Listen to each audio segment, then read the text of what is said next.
nós, na igreja evangélica, vamos falar sobre os assuntos que vêm antes. Porque o que vem e que acontece normalmente antes é exatamente a depressão. O que acontece antes vai ser a depressão, alguns momentos as crises de ansiedade, os ataques de pânico, que podem conduzir uma pessoa a chegar nesse ponto. Não são as únicas questões envolvidas, há outras questões envolvidas. Mas, como evangélicos, cristãos evangélicos, por muito tempo, as igrejas evangélicas se calaram diante dessa situação.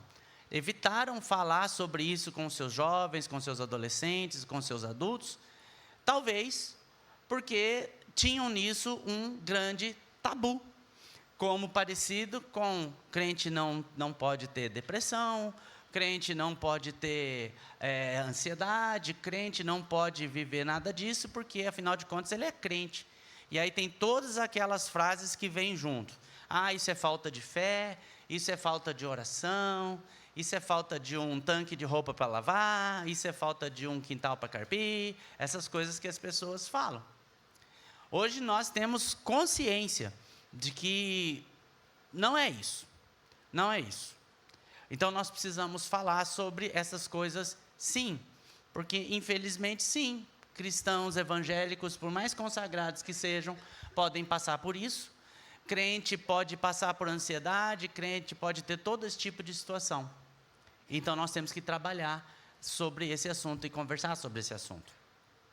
Eu falo sobre isso com um coração tranquilo e com a experiência de, infelizmente, não queria ter vivido, mas eu vivi muito forte a depressão num período que já dista de nós aproximadamente uns 14 anos. E a minha experiência foi muito difícil.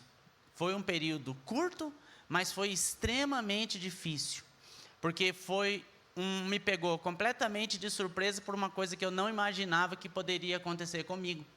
Primeiro, por ignorância, eu não sabia o que era aquilo. De uma hora para outra, eu tenho lembrança disso, de uma hora para outra, eu comecei a ter crises de choro compulsivas. Chorava. E quem me conhece bem, sabe que chorar não é exatamente parte da minha característica. Eu tenho até uma relativa dificuldade de chorar. Tem gente que chora. Tem gente que, se você olhar feio, ele chora, né? Chora, se emociona. Se emociona com qualquer coisa. Tem gente que se emociona com muita coisa, assim, né? Vê um balão com escrito alguma coisa, já se emociona, chora, né? Tem gente que chora. E está tudo bem chorar. Só que não é muito do meu perfil chorar. Não é da minha característica isso. E eu comecei a ter crises de choro. E eu não sabia o que era.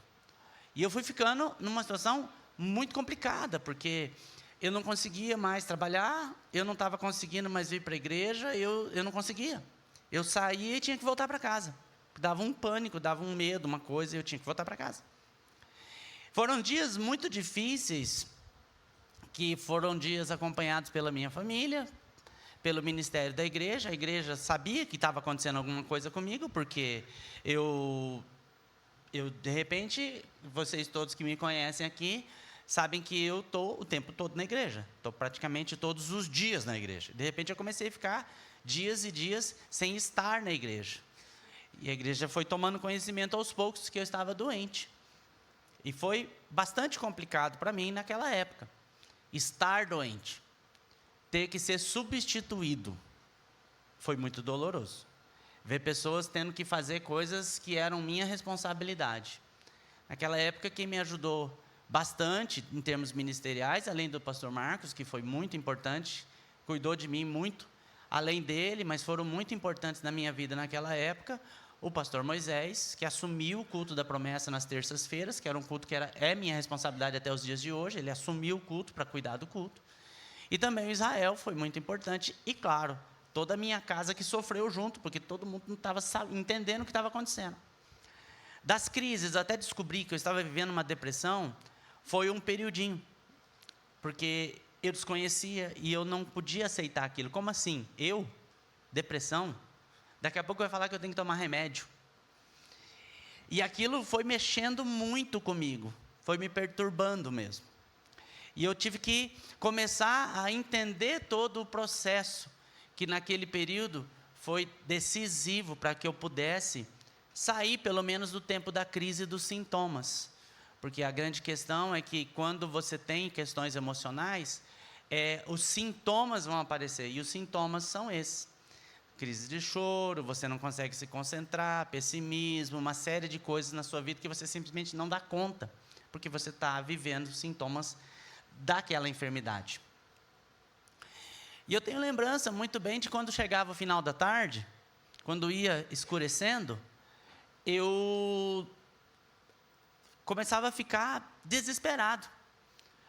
Era um horário de crise meu, sempre era ali perto das 18 horas, porque é como se fosse assim, o dia está acabando, agora cada um vai cuidar da sua vida, e isso é uma outra sensação que vem quando a pessoa está vivendo um processo desse. Eu nunca estive sozinho nesse período, sempre tinha gente comigo, sempre, nunca fiquei sozinho, a família nunca deixou eu ficar sozinho, só que eu sempre tinha a sensação que todo mundo ia para o lugar e que eu ia ficar sozinho. Cada um ia cuidar da sua vida e eu não ia saber como fazer aquilo. E aquele processo foi complexo porque, vivendo aquela situação, chegou um momento que eu precisei ir para o médico. O pastor conseguiu lá uma consulta para mim, porque nem isso eu conseguia marcar. E eu fui para a consulta, e o médico começou a me perguntar algumas coisas, perguntar da vida, o que eu estava fazendo e tal. Falei, olha, eu trabalhava com meu pai nessa época, produção de vídeo, essas coisas. Então, eu trabalhava muito com produção de TV, edição, gravação, filmagem, essas coisas. Eu trabalhei por 10 anos com isso. Hoje eu não tenho paciência. Eu faço uns videozinhos nas minhas redes sociais aí, mas eu faço videozinho assim, eu coloco aqui, faço o vídeo e jogo. Porque se eu tiver que editar, esqueça. Porque eu peguei simplesmente ódio de edição. Porque eu editei tantos anos, eu fiquei tantos anos fazendo edição e trabalhando com isso, e no final das contas foi uma das coisas que gerou crise em mim, de não conseguir mais trabalhar com isso, que hoje eu não edito nada. Então, assim, meu vídeo é assim, eu pego, e é por isso que de vez em quando tem umas pessoas que estranham quando eu vou fazer um vídeo, ou qualquer divulgação, ou qualquer... Essa semana saiu um vídeo, foi inteiro, né? O vídeo que eu fiz deu mais de 2 minutos, que foi o que saiu no Regenerados essa semana, a Liana que veio gravar comigo. E foi assim, numa só, né, Eliana? A gente só teve uma primeirinha lá que eu errei, eu não sei o que eu falei errado lá numa primeira, mas foi só a primeira errada, assim, mas foi logo no começo da frase, eu falei, eita, lascaira, errei aqui. Mas depois é assim, é numa só, tum, porque eu não edito. E eu fico com aquela sensação de vai ter que editar, não quero. Né? Mas exatamente por causa disso. Foi muito trabalhoso isso. E aí, naquele dia da consulta, o médico foi perguntando o que eu fazia. Eu trabalho com meu pai, edição, assim, assim. Era uma situação financeira, na época, muito difícil, complexa, com meu pai e tal. Aí, ele falou, o que mais? Eu falei, olha, eu estou fazendo mestrado lá na Federal, mestrado em História. Ele falou, ah, tá, então tá bom, é isso que você faz. Eu falei, não, mas tem mais uma coisa. Mas o que você faz mais? Não é possível que você faça mais alguma coisa? Tem, eu faço. O que é?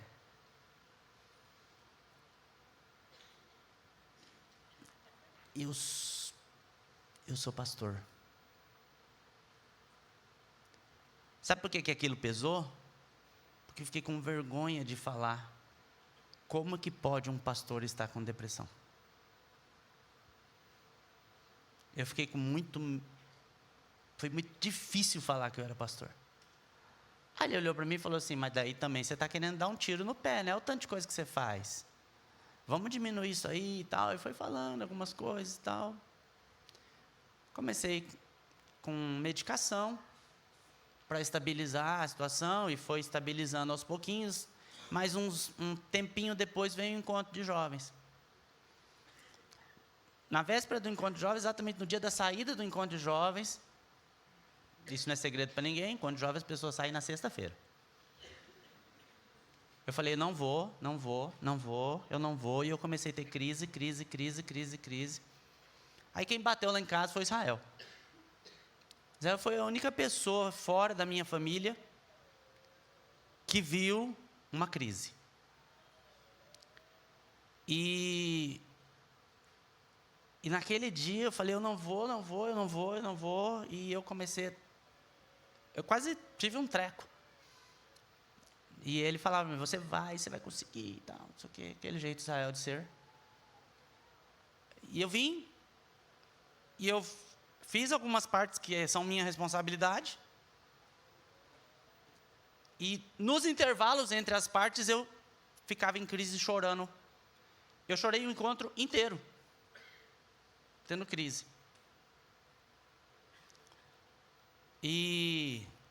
Mas o encontro aconteceu, a Raquel, minha esposa, fez um monte de parte que era minha, ela que fez, para a coisa acontecer.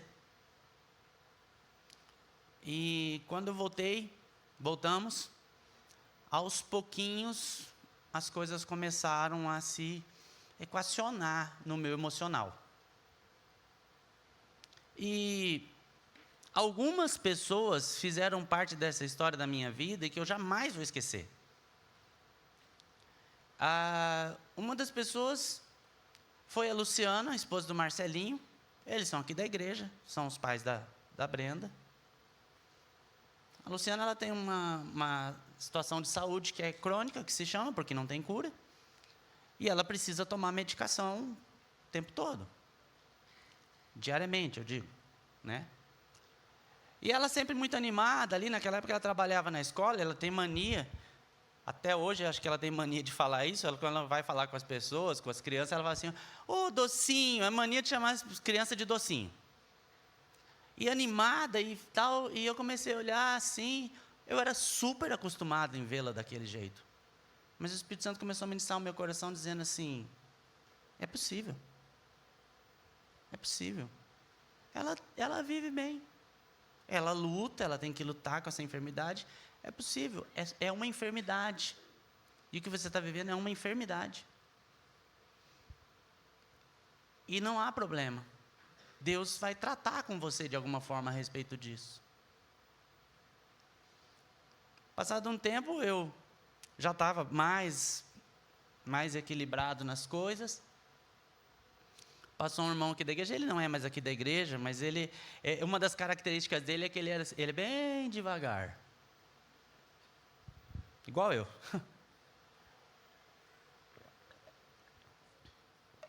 Eu sempre muito agitado, fazendo milhares de coisas sempre, o tempo todo.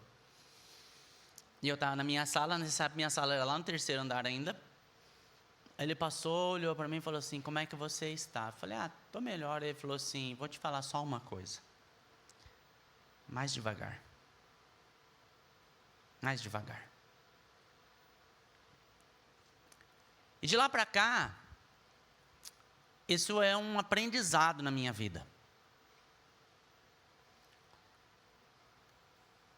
Eu só tive mais 2 vezes crise, assim, que eu tenha lembrança que mereça ser registrado.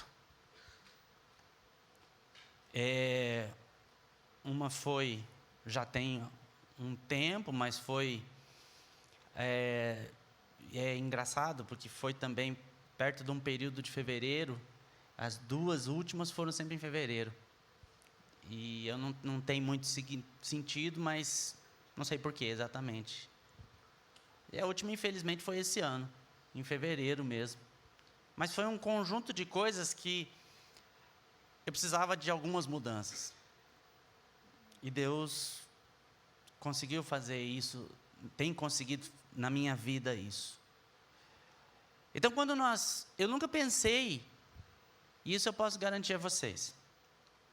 E também, se eu tivesse pensado, não teria problema nenhum em falar, porque eu já estou exposto, né? Vocês já conhecem toda a minha vida, não tenho o que esconder mais de vocês. Ele aí, o pastor teve depressão. Sim, tive depressão. Teve crise de ansiedade. Sim. Não tenho lembrança de ter tido ataque de pânico. Mas eu sei que quando dá, é muito complicado. Muito complicado porque a pessoa fica mal. Mas eu nunca pensei em acabar com a minha vida. Isso eu nunca pensei. O que eu tive, quando eu tive a depressão lá, anos atrás, foi que isso eu tenho uma lembrança muito clara. É como se eu enxergasse a vida com uma parede bem aqui, ó. Nesse olho de cá eu enxergava a vida normal, como eu estou enxergando aqui vocês, se movimentando e tal. No outro eu enxergava assim, uma vida sem perspectiva. E eu enxergava assim, o que vai adiantar viver esses próximos anos, se eles no final das contas vão acabar? Então a vida é como se ela tivesse em slow motion desse lado de cá. Então era estranho isso, era muito estranho. E na última crise de ansiedade, que foi muito forte, mas também foi uma só, e foi também um período de resolver algumas coisas medicamentosas na minha vida, que eu precisava resolver uma questão de medicamento, estava desajustado, e acabou desembocando nisso. Eu não quis morrer, mas quando você tem uma crise de ansiedade muito forte, o seu desespero é que aquilo passe. Então, se para passar você tiver que falar assim, eu quero acabar com tudo, você fala, eu quero acabar com tudo, mas você não quer acabar com a sua vida. A maior parte das vezes você quer acabar com aquilo que está gerando aquilo em você, que você não sabe. Você demora a controlar aquilo. É só com medicação. E aí, Deus colocou um anjo no meu caminho, além dos meus colegas aqui, pastores, o Michael, que me ajudou um monte, o pastor Marcos, que segurou a onda comigo aqui. Deus colocou um anjo no meu caminho, que foi o Dr. Marco Vanzin, que foi quem me recebeu na UPA. E aí, cuidou de mim. E eu posso garantir a vocês que nunca me faltou fé. Então, presta atenção numa coisa. Ansiedade, depressão e essas coisas que são emocionais não são falta de fé. Não são falta de fé. Pode ser um conjunto de várias coisas, gente. Várias coisas. Eu não estou dando aula, mas presta atenção nisso. Pode ser químico. Pode ser químico. Porque todos nós produzimos determinadas substâncias que regulam o humor. Essas substâncias que regulam o humor, todo mundo produz. E como o médico me explicou, ele falou assim, não é que você não produza, você produz, só que você está gastando muito. Você está gastando mais do que você pode, porque eu só trabalho com gente. Lidando com gente o tempo todo. Tinha uma crise de relacionamento com meu pai na época. Uma situação profissional que estava complicada, gerando crise financeira. Era tanta coisa. Ele falou, você está consumindo toda a sua capacidade de dar conta disso. Então, é como se eu gastasse tantos litros e fabrico muito menos. Aí entra a medicação para complementar. Outra coisa que pode gerar isso é exatamente esse acúmulo de coisas, de estresse, de pressão, de um monte de coisa.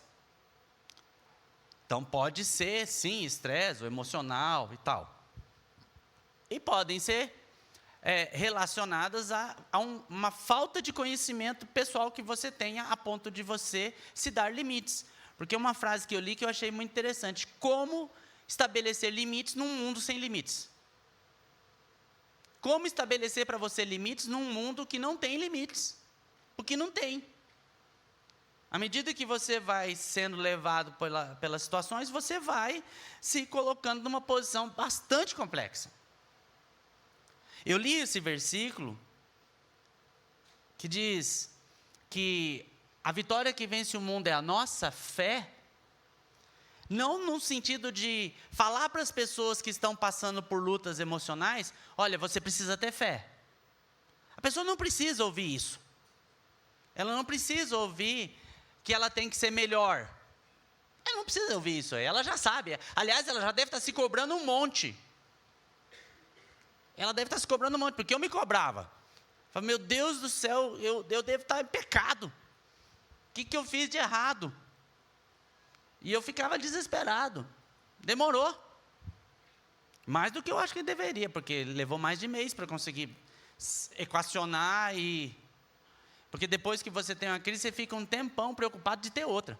Você fica com medo de ter outra. E você fica se vigiando, assim, você sente qualquer coisa, você já fica, meu Deus, será que vai ter um negócio? Não é um carro que vem te atropelar. Mas você se sente atropelado. Você se sente engolido por aquilo. O que a Bíblia vai mostrar para nós sobre essa vitória que vence o mundo é a nossa fé. Então, como eu falei, não é para dizer para você que você tem que ter mais fé, não é isso. Mas dizer que sim, o mundo, ele se manifesta buscando destruir o emocional. Sabe por quê? Porque, às vezes, o espiritual, o diabo não vai realmente conseguir vencer você. Não consegue vencer o seu espiritual. Mas o emocional hoje é um palco de disputa muito grande, porque aonde é que estão o centro diretor das coisas? Na nossa alma. E a alma é mente e coração, emocional e intelecto. É ali que a briga está. É ali que a briga acontece. O que eu vou contar aqui para vocês pode parecer uma piada, mas não é. Eu fiz 2 coisas quando eu estava em crise, porque eu ouvi falar que aquilo ajudava.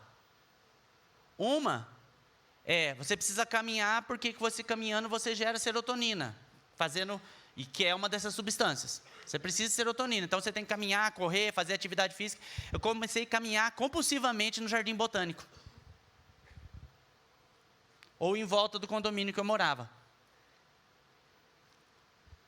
Fiquei muito tempo, depois que eu sarei, assim, digamos, sarei entre aspas, tá? Porque a pessoa que tem isso, ela vai, é crônico, ela vai ter que cuidar o resto da vida.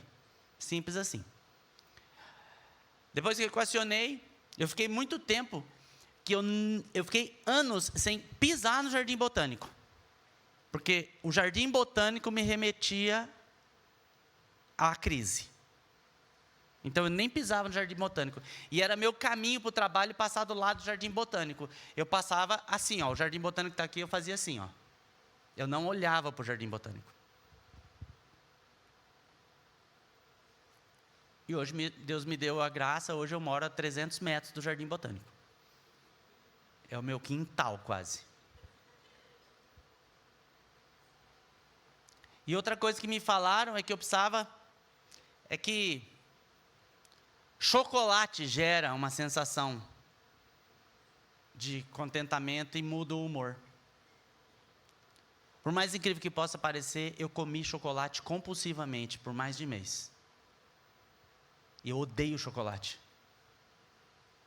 Não pela crise, mas eu nunca gostei na minha vida de chocolate. Eu não gosto de chocolate, eu não como doce, eu não gosto de doce. Eu passo mal com o cheiro de doce. E eu não sou diabético, eu só não gosto. Ah, como assim você não gosta? Não gosto, daí. Ah, você é normal? Mais ou menos. Normal, não sou, mas eu não gosto de chocolate. Acho que eu vou fazer uns vídeos desses para ver se viraliza. Comendo chocolate. As pessoas que, quando descobrem que eu não como doce, chocolate... É por isso que na noite do chocolate, que acontece uma semana sempre depois do encontro de jovens, que foi esses dias atrás, que todo mundo comeu chocolate até explodir ali, eu só fiquei na pipoquinha. E, aliás, eu procurei ficar longe das mesas de chocolate, porque o cheiro estava me dando enjoo. Eu falei, eu vou passar mal aqui. Mas naquela época eu comi chocolate. Comi chocolate. E medicação, em um ano eu engordei 10 quilos. Sim, eu já tive 51 quilos com essa altura. Quem é das antigas, lembra de como eu era magro. Magro, não era magro, eu tinha subpeso. Então, a que ponto eu cheguei, né? Você sabe como que eu fui curado sabe quando que eu venci o Jardim Botânico e voltei a andar no Jardim Botânico e hoje eu tenho paz em andar no Jardim Botânico? Quando saiu o Pokémon Go. Verdade? A galera da igreja, moçada, tudo com aquilo, eu em casa esperando sair o tal porque foi liberado, né? A hora que foi liberado, a gente acompanhando no Twitter, não sei o quê, um Twitter da Liana, sai ratatá, eu falei, meu Deus, começou o negócio. Eu lembro disso, Liz, acredita nisso? Eu lembro, sai ratatá. E aí, A galera começou tudo a ir no Jardim Botânico caçar Pokémon. Eu falei, eu tenho que ir também. Porque lá é a Meca, né? Lá é onde está. E foi super legal. Eu hoje... Mas como é que é engraçado essas coisas, né? São estranhas essas coisas que acontecem na gente. Mas a verdade é que, quando o Senhor fala que a vitória que vence o mundo é a nossa fé, hoje eu posso dizer, sim, a fé me ajudou. Mas sabe de que maneira? Através do acolhimento que os da fé fizeram com a minha vida. Através do acolhimento com que os da fé cuidaram de mim, junto com a minha família. Será que ninguém criticou, ninguém... Eu não sei. Eu falo igual aquele que foi curado por Jesus. Olha, eu não sei, eu só sei que antes eu era cego, agora eu enxergo. Eu não sei se alguém criticou. O que eu sei é que o tanto de gente que cuidou de mim fez eu entender mais uma vez por que eu estava na igreja. E não era só para ser pastor. Mas a verdade é que sim, o mundo tenta derrubar o nosso emocional. E tenta roubar o nosso emocional e inclusive roubar a nossa fé. Através, por exemplo, das circunstâncias, que são as bolhas que nos aprisionam. Lembra que eu falei que eu nunca fiquei sozinho, mas toda virada de noite, da tarde para a noite, eu ficava com a sensação que eu ia ficar sozinho, mesmo sabendo que eu não estaria sozinho. É a bolha que tentava me aprisionar. E machucar a minha vida e me prender. Também, o mundo tenta roubar o nosso emocional, arrebentar com o nosso emocional, através das pessoas, sim. Das pessoas que falham com a gente, das pessoas que nos decepcionam, sim. Mas especialmente, através de um negócio que é horroroso, se a gente não souber lidar, que é um negócio chamado expectativa. Duas coisas são horríveis nas expectativas. As expectativas que a gente tem em relação às pessoas e a expectativa que a gente acha que as pessoas têm a nosso respeito. Porque nessa coisa da expectativa que eu acho que as pessoas têm a meu respeito, eu sempre acho que eu estou devendo. Aí eu começo a buscar uma autoafirmação, eu começo a buscar uma aprovação até de quem não precisa me aprovar. Eu começo a buscar uma aprovação até de quem não tem importância nenhuma se me aprova ou se me desaprova. Tanto faz. Mas a gente começa a buscar uma aprovação. E isso arrebenta com a gente. É um estrangulamento emocional e rouba a força da gente para vencer o problema. Então, quando a gente fala assim, e eu sei que tem umas críticas que dizem assim, mas vocês estão fazendo o Setembro Amarelo, as pessoas só se preocupam com isso em setembro. Não é verdade. Nessa igreja não é verdade. Porque o tempo todo nós estamos cuidando para proteger o emocional das pessoas, para que elas não sejam destruídas. Quantas vezes a gente já atendeu situações assim?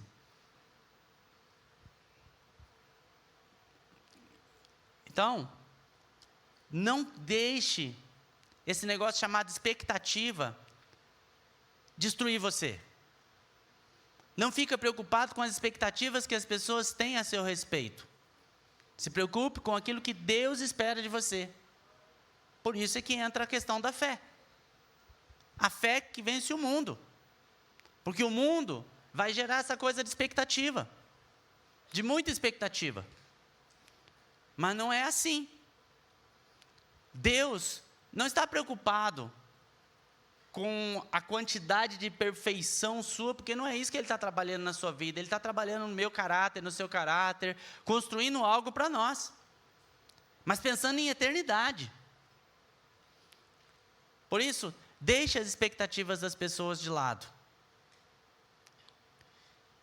E também não fique criando expectativas e jogando peso sobre as pessoas também, porque isso também é sério, machuca.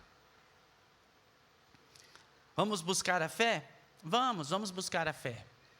Vamos buscar a fé porque, com certeza, ela vai nos conduzir em uma série de coisas. Vai conduzir nossas escolhas. A fé vai revelar fortalezas. A fé vai trazer paz. A fé vai trazer compreensão. A fé vai trazer esperança.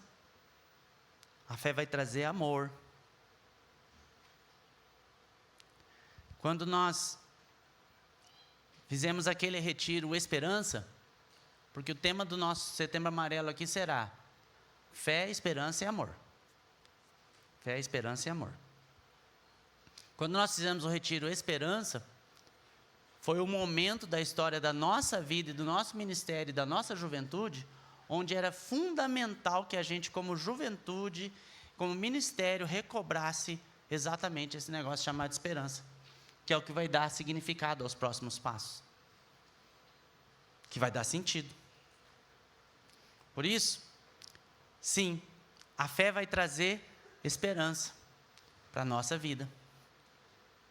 Então hoje, eu gostaria de trazer essa abertura desse mês e das ministrações que vêm nos próximos dias, pedindo a você exatamente, em primeiro lugar, que veja como está o seu coração. A Bíblia diz: sonda, ó Deus, o meu coração. Como é que está o seu coração? Como é que você está lidando com a sua vida? Como é que está o seu coração?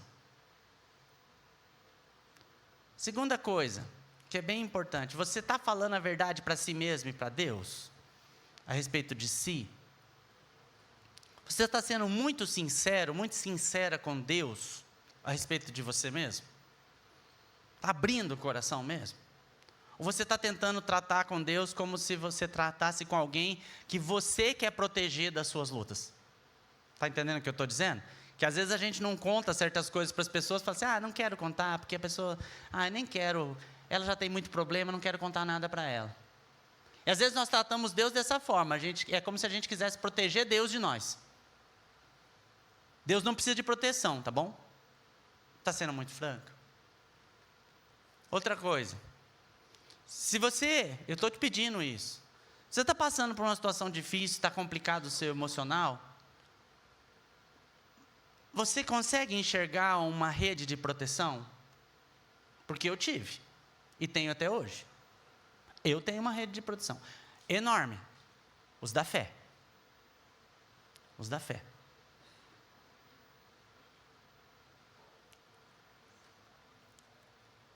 O primeiro encontro de jovens que nós fomos fazer agora, depois da morte recente do Israel, que foi uma pessoa muito importante para nós aqui da igreja, nós fomos fazer o encontro, onde nós fizemos um pacto entre os que trabalharam. E o pacto é: ninguém larga a mão de ninguém. E na complexidade do encontro de jovens, que é super complexo, quando um balançava, o outro segurava. Quando o outro balançava, o outro segurava. E a gente se cuidou de um jeito que a gente venceu. A gente venceu. Nas perdas, a gente precisa uns dos outros para ter significado. Então hoje eu posso dizer, eu tenho uma rede de proteção aqui, além da minha família. Os da fé.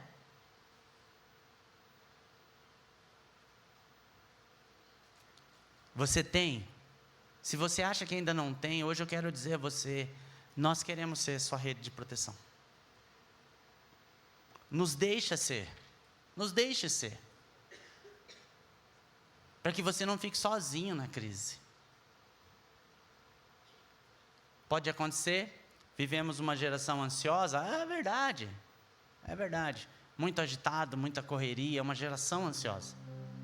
Mas é uma geração também que tem muita dificuldade com a pressão. Então, Deus pode nos ajudar nesse e cuidar de nós. É por isso que hoje a gente vai iniciar isso. E se você tem amigos, colegas da escola, da universidade, que estão precisando de ajuda, convida para vir para os cultos. Atendi uma pessoa recentemente, ela me contando o testemunho dela, muito legal. Fiquei muito feliz de ouvir o testemunho, mas muito triste, porque ela estava no outro ministério e não cabe crítica nem nada, mas naquele ministério, ao invés do ministério ser a rede de proteção dessa pessoa, o ministério foi a rede de opressão. Entende que é uma diferença? A igreja não é uma rede de opressão, ela é de proteção.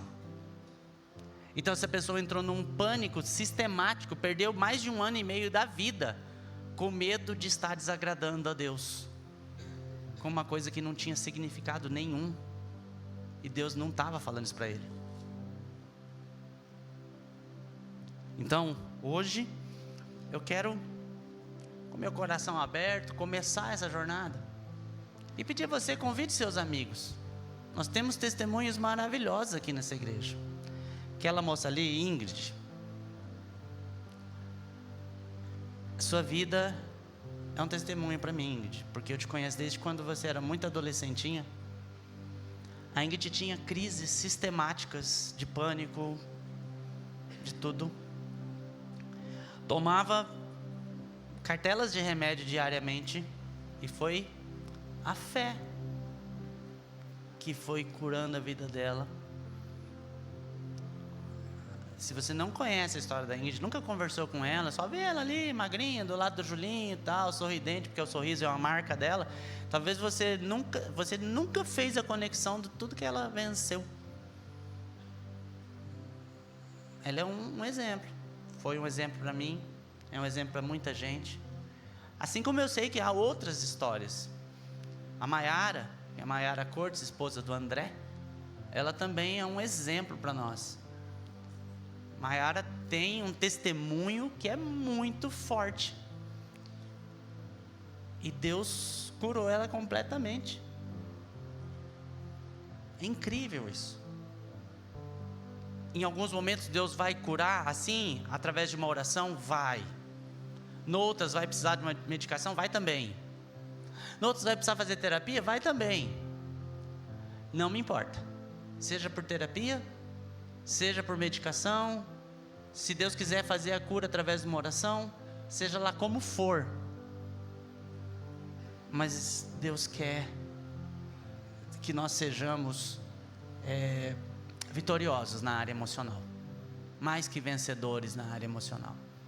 Então não esconda seus sentimentos, e não deixe de ter uma rede de proteção para te ajudar. E eu quero orar, e eu quero que você então vai ficar em pé para a gente orar.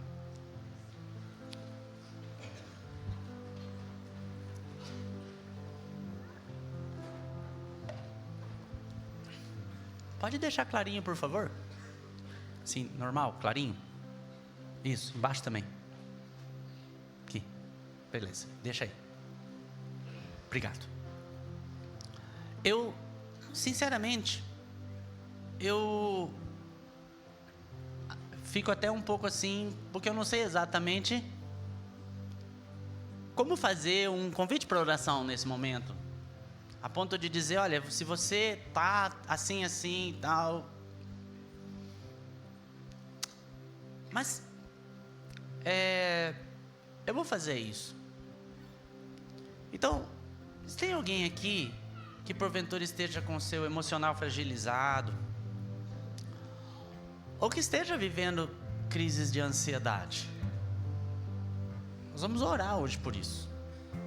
Aliás, nós vamos orar, e a gente sempre está disposto a orar, tá bom? Sempre. Em outubro e novembro, qualquer hora, eu estou aqui vivendo momentos de ansiedade, não é aquela ansiedade normal, porque a gente sabe que não é assim que funciona. Não é assim que funciona. É desesperador. Então, nós vamos orar para que haja vitória sobre essa área, sim, mas para que Deus te dê caminhos. Então, é isso que eu vou orar. Se tiver alguém aqui hoje que está precisando da parte de Deus, uma orientação de qual o caminho eu devo seguir para vencer isso, e que está disposto a pedir isso para Deus, porque talvez você esteja confuso. E aí, se você quer pedir isso para Deus, e se Deus quiser te curar por uma oração, amém. Se Ele quiser que você busque uma orientação médica, amém também. Se que você precisa deixar um fardo para trás, porque eu tinha um problema grave de relacionamento com meu pai, que foi sendo construído a ponto de, por muitos anos, eu ainda carregar alguma coisa de expectativa. E meu pai já está morto há mais de 10 anos, e eu até hoje, de tempos em tempos, sonho com ele.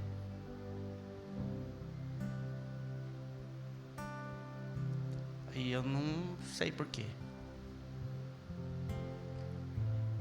Mas se você quer buscar de Deus orientação, porque você tem alguma situação nessa área, no seu emocional está fragilizado, e se você se sentir à vontade e quiser vir aqui na frente, venha, que eu quero orar pela sua vida, quero orar por você, quero pedir que Deus te abençoe no seu emocional e te dê orientação de como lidar com isso.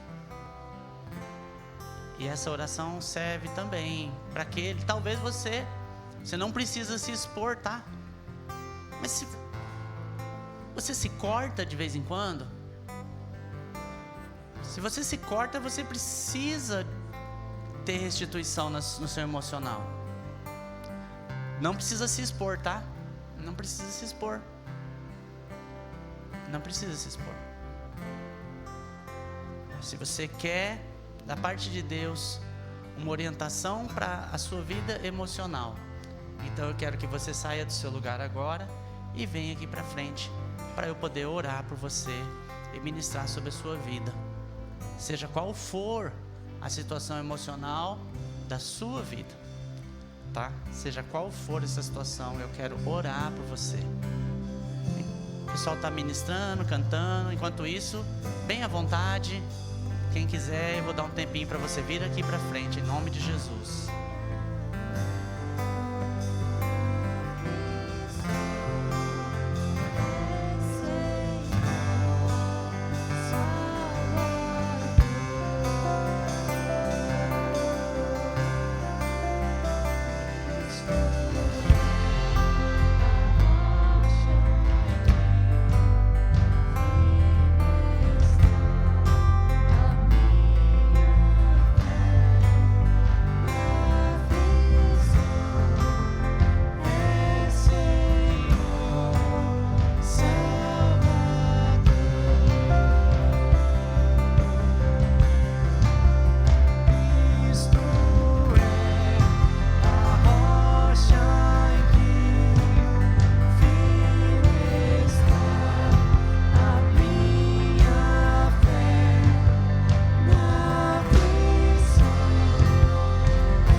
Vida que nós temos que ser fortes, mas não é agora, tá? Há momentos da nossa vida que nós temos que ser fortes, mas não é agora. Agora é o momento de você ficar tranquilo. Se tem uma coisa que você não precisa agora é ficar forte. Se você quiser ser ministrado, quiser que orem por você, quiser colocar essa situação da sua vida diante do altar, vem aqui pra frente. Agora não é hora de dar de fortão, não. Vai dar uma de pastor Lu antes de dar conta de que tenha que resolver uma situação. Não, se tem um momento que você não precisa me imitar, é como eu fazia. Imita agora que eu tenho tranquilidade de abrir meu coração e falar assim, ó, quando eu não tô bom e pronto. Esse é o melhor momento. Então, se você precisa, vem aqui pra frente para receber sua oração. E eu vou dar liberdade para, se alguém quiser vir aqui para estar com alguma dessas pessoas, para orar com elas. junto. Você tem às vezes um amigo, um irmão em Cristo aqui, que você quer estar perto dele. Pode vir, não tem problema não. Vamos todo mundo junto. Não precisa ser fortão, tá? Nós não precisamos de pessoas perfeitas na igreja, nós precisamos de pessoas dispostas, só isso.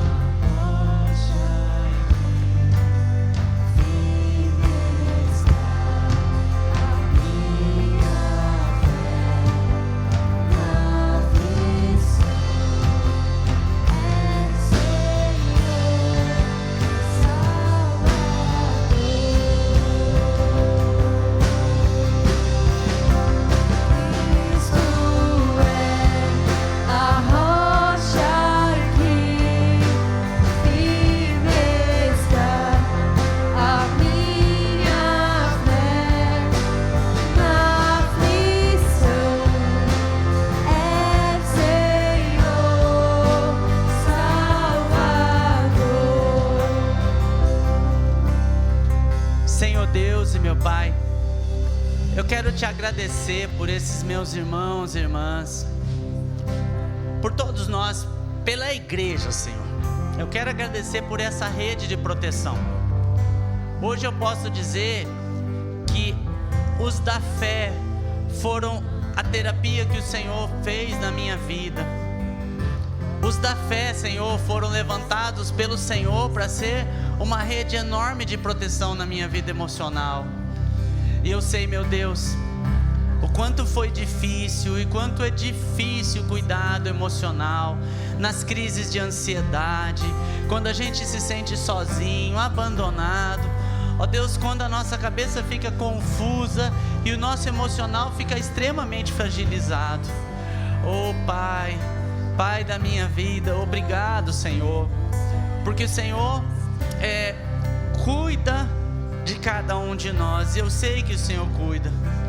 Mas talvez eu tenha pessoas aqui, Senhor, que estão vivendo um tempo muito difícil no seu emocional, e talvez até já pediram para si a própria morte. Ah, meu Pai, eu sei que é tão complicado, tão confuso quando isso acontece, quando vem as crises de ansiedade, os ataques de pânico, ou mesmo, ó Deus, os quadros de depressão. Meu Deus, eu sei como isso é difícil, mas eu sei que o Senhor pode ser a restituição e a cura. E eu peço agora, orienta os caminhos dos teus filhos, meu Pai. Orienta os caminhos dos teus filhos agora, em nome de Jesus. Como o Senhor quer tratar com a vida deles. O Senhor quer tratar com uma restauração familiar. O Senhor quer tratar através de um atendimento médico, de um atendimento terapêutico. O Senhor vai curar com uma oração. Eu não sei como o Senhor vai fazer isso na vida dos teus filhos e filhas, mas eu peço, traz a tua orientação e traz, ó Deus, a bênção que vem do Senhor para que eles sejam restaurados e restituídos. Ó Deus, traz vitória sobre a nossa vida emocional e que esse mês seja muito abençoado na vida de todos nós, em nome do Senhor Jesus Cristo. Amém.